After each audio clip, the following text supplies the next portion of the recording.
Fala galerinha do YouTube, tudo bem com vocês? Espero que sim, que vocês estejam todos ótimos e se cuidando, né? Nesse momento que a gente estamos aí epidêmico, vocês estejam se cuidando, tomando todos os cuidados necessários, né? Bom, professor Rodrigo, né? Sejam bem-vindos ao canal. Estamos aqui dando continuidade à aula de física, né, onde estávamos falando de vetores.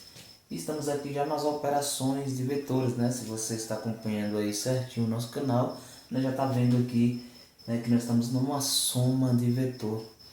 Né? E também essa aula aqui está, né, sendo dedicada aí aos meus alunos, em especial. E claro, também não podemos esquecer de vocês, né? Por isso eu trouxe essa aula aqui, né, ao YouTube para vocês aprenderem direitinho aí, né, sobre a soma de vetores. Muitas das vezes, né, vocês viram a aula do professor lá no momento online, aí, né, muitos estão nesse momento, não conseguiu entender, compreender, está procurando e estamos aqui para tentar tirar a sua dificuldade, certo? Espero que a gente consiga, né, que ao final da aula você entenda direitinho. Então vamos lá, gente. Você já observou aqui, né? Saiu aí da nossa aula aí de vetor e já está olhando e está achando estranho, né? Tá aqui só vendo o que eu estou falando, mas está de olho ali no quadro. Professor, que ele acha isso? Jesus do céu, o que é isso aí, hein?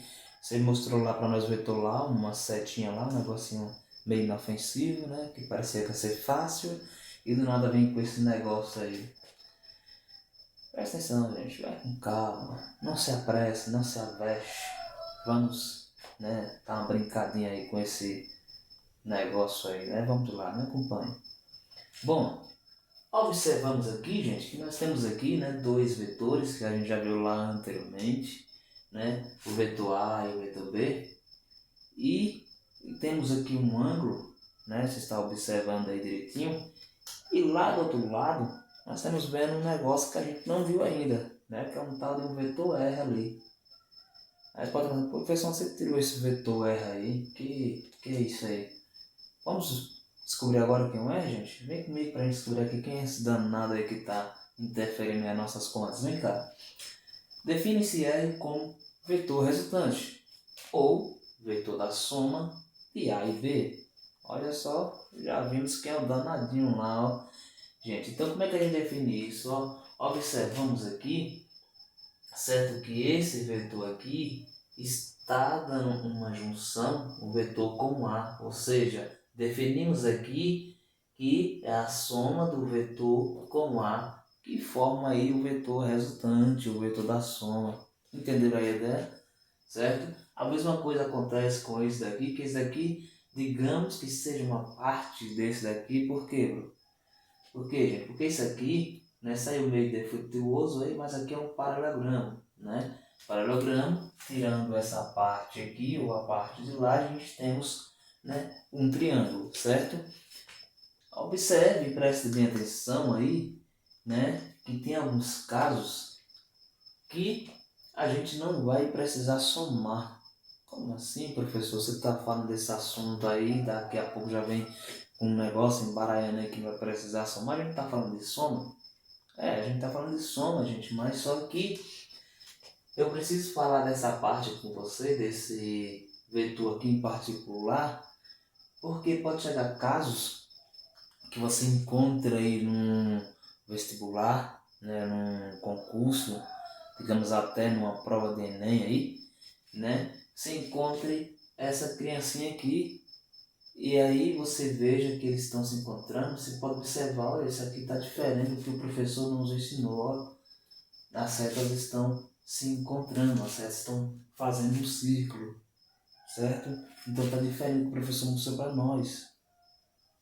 Então, gente, o que acontece? Quando isso aqui acontece, ó, quando as setas se encontram em si, ou seja, quando tem um fechamento, observa, ó, que ela iniciou aqui e fechou aqui, ela teve aí um círculo completo, o que é isso que aconteceu? Ela é nula, certo? Quando isso acontece, né, na soma de vetores, ela é nula, ou seja, esse vetor aqui é nulo. Em outras palavras, a soma desse resultante é igual a zero, certo? Quando é nula, a gente sabe que é igual a zero. Então, já fica atento, gente. Se cair um negócio desse aqui, né, um resultante que esteja desse modelo aqui, já coloca na sua cabeça, já lembra aí que ele é nulo, ou seja, é igual a zero. Compreendeu direitinho? Então, professor, quando é que a gente vai poder somar então, hein? Gente, observa só. Vai chegar a alguns lugares que você vai ver que não vai ter R, alguns lugares vai ter S, em outros lugares vai ter como se fosse outro vetor aqui, certo? Nem em todo lugar vocês vão achar o R. Então, professor, como é que eu vou saber que eu vou somar se esse lugar não vai ter R? Gente, presta atenção aqui, ó. Observa bem o modelo. Observa bem o modelo que está aqui, ó. Olha só. O que é que acontece aqui, ó? Nós temos aqui o vetor A e o vetor B se encontrando como se a gente estivesse andando em um certo lugar e estivesse no encontro, certo? Eu tenho um livro aqui, né, de física que acontece o seguinte, mostra um rapazinho aí empurrando uma geladeira, né?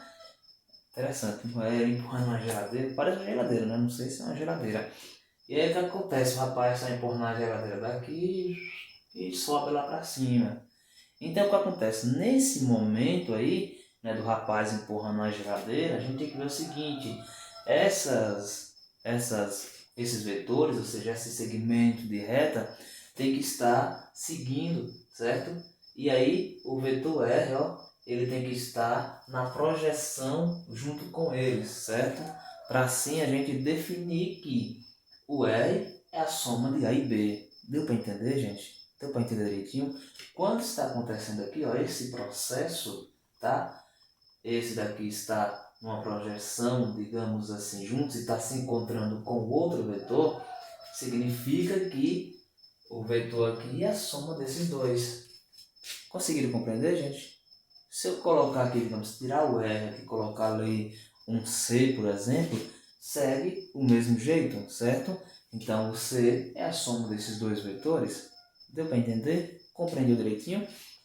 E aí, para a gente definir a soma do R, nós temos aqui, né, a parte final, a parte finalíssima, que o R é igual ao A mais B. Mas, professor, a gente vai somar apenas dois vetores?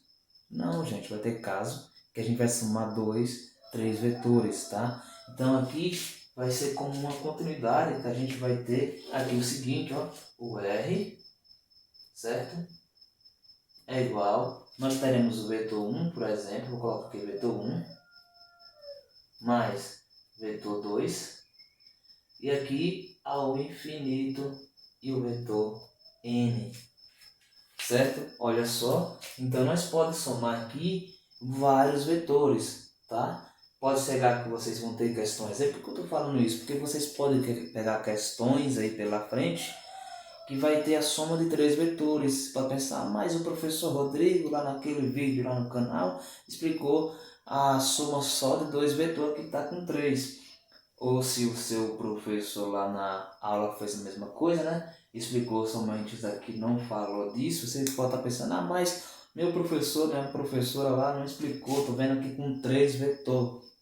Então, a soma pode ter além de dois vetores, tá? A gente está explicando aqui dois vetores, mas pode ter casos particulares aí que vai ter três vetores, vai ter A, vai ter B, vai ter o vetor C, vetor X até a letra Z, né? Aí vocês vão pegar pela frente, tá certo? Então não fica somente achando que vai ter somente dois vetores, somente vetor A e B, né? Esse daqui já é a parte da soma do vetor avançado, já vai encaixar aqui nessa parte, né? Só trouxe aqui para a gente ficar um modelo, para a gente já trabalhar.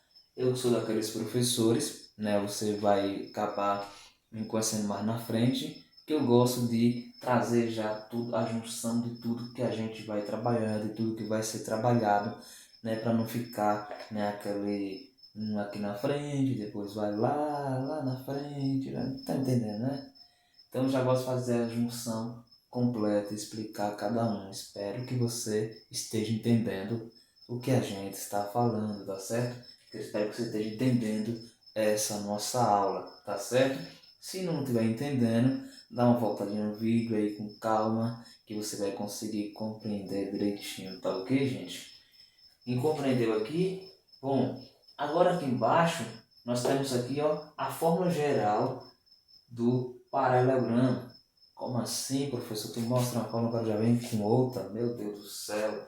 Gente, essa aqui é a fórmula geral aqui, ó, da soma dos vetores, tá? Esse aqui é a parte inicial. Se tiver com o livro aí, você vai observar aí no livro que vai estar essa soma e na frente aí vai estar umas brincadeirinhas matemáticas, né? Eu amo isso, né? Aquelas partes lá, desenho, tal, e aí chegou até aqui. Entendeu mais ou menos, né? E aqui nós temos aqui, ó, a fórmula do paralelogramo, né? A regra geral, que é o r ao quadrado é igual o a ao quadrado mais b ao quadrado mais 2 vezes a vezes b mais o cosseno. Aí você está imaginando assim, mas professor, isso aí está parecendo a lei dos cossenos, né? O vídeo anterior é a lei do cosseno. O professor Rodrigo está falando da lei do cosseno, gente. Está falando com o colega aí. É isso mesmo, você vê certinho, gente. Aqui é a lei do cosseno. Mas professor, a lei do cosseno tem um sinal negativo aqui? Tem, exatamente. Você está prestando atenção nas aulas anteriores dos professores, hein? Parabéns.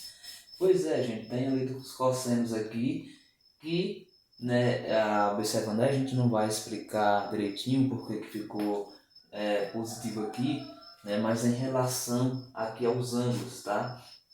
A gente tá observar direitinho o ângulo aqui, vai perceber por que isso aconteceu, né? Por que ele era negativo e aqui ele está positivo, tá? Pode ser que o livro de vocês esteja explicando direitinho aí como é que isso aconteceu, certo? Em direção ao ângulo, né, aqui de 180 que houve essa alteração, tá certo, gente? Então, a fórmula é essa, tá? Nós temos que observar direitinho, certo? Estar atento aí com a tabela, né, para a gente pegar aqui os cossenos, tá certo? Observa bem, aqui, ó, é fácil de você lembrar, né? Quem já sabe da lei dos cossenos, tá moleza? Aqui é fácil de ser lembrado essa fórmula, de ser decorado, né, para as próximas atividades de vocês, tá ok? Presta bem atenção, que aí, né, essa fórmula aqui é muito fácil. Gente, alguns alunos, eu trabalho com alguns alunos que, quando pegam aqui, tem alguma dificuldade de destrinchar na fórmula, né, trabalhar a fórmula, né? Sempre a gente vai ter os valores das letras e a gente vai definir, né, o vetor resultante. O que acontece? Quando tem aqui os números, a gente vai somente substituir, né, no lugar dos números, das letras aqui, pelo número. Por que eu estou explicando isso, gente? Professor, isso é fácil. Mas tem alguns alunos que às vezes confundem, né? Vê a fórmula, fica indeciso, não sabe o que fazer. Somente você vai pegar aqui, ó, digamos aqui, a questão está dizendo que o vetor, só um exemplo aqui mais ou menos, que o vetor A vale 2, o vetor B vale 3, certo? E aí como é que vai ficar aqui? E aqui nós vamos ter um ângulo aqui, vou botar aqui o ângulo de 60, só para a gente destrinchar mais ou menos aqui. E aí o que é que a gente vai fazer aqui, ó? Lembrando aí da equação, que não sei se vocês já viram a equação anterior, se não viram nós temos aulas de equação aí para vocês. E o que acontece, ó, vai ficar aqui r ao quadrado, é igual aqui, ó, no lugar do a, eu vou trocar pelo número, então 2 ao quadrado, certo? Mais, novamente, no lugar do b ali, ó, o 3, então 3 ao quadrado. Mais 2, que é da fórmula, não esquece isso, né? Tem aluno se complica também nisso, gente, presta bastante atenção, o 2, ele já é da fórmula. Então, vezes a, que é 2, vezes o b, que é 3, e vezes o cosseno de 60, certo? Se você quiser escrever o cosseno de 60, você escreve, se não, coloca direto. Vamos colocar aqui o cosseno de 60, fica melhor, que é para a gente não se perder, porque eu costumo sempre dizer algo que alguns alunos acham estranho, né? Algo de raiz ou de potência ou até do cosseno. Eu costumo dizer que esse número que você está vendo aqui, por exemplo, da potência, é como se estivesse vendo uma ilusão, né? Não é ele. Interessante, os alunos ficam, professor, que negócio é esse? Para com isso. Por que eu estou falando isso? Porque esse 2 aqui, quando a gente chegar mais perto, ele vai ser transformado. É 2 ao quadrado, então é o 2 elevado ao quadrado. A raiz quadrada de 16, por exemplo, do mesmo jeito. Eu estou vendo 16, só quando vou somar com outro, eu tenho que tirar a raiz dele. Então eu costumo dizer para os alunos aqui, a gente está vendo 16, só que é como se a gente não estivesse vendo 16. Estranho, né? Que quando a gente vai somar ali, ele se torna 4. A mesma coisa do cosseno, né? A gente está vendo aqui o cosseno de 60. Só que quando a gente for multiplicar aqui, a gente tem que ir lá na tabela e procurar qual é o cosseno de 60. Tá certo, gente? Então, galerinha, espero que vocês tenham entendido bastante aí, né, o nosso vídeo, né, essa aula que a gente trouxe para vocês. E na próxima aula a gente vai trazer aí umas atividades para a gente trabalhar direitinho, tá? Então, galerinha, se inscreve aí no canal, deixa o seu like, compartilha para os amigos, ativa o sininho que sempre a gente está postando as nossas aulas, tá certo? Então, até aí a nossa próxima aula.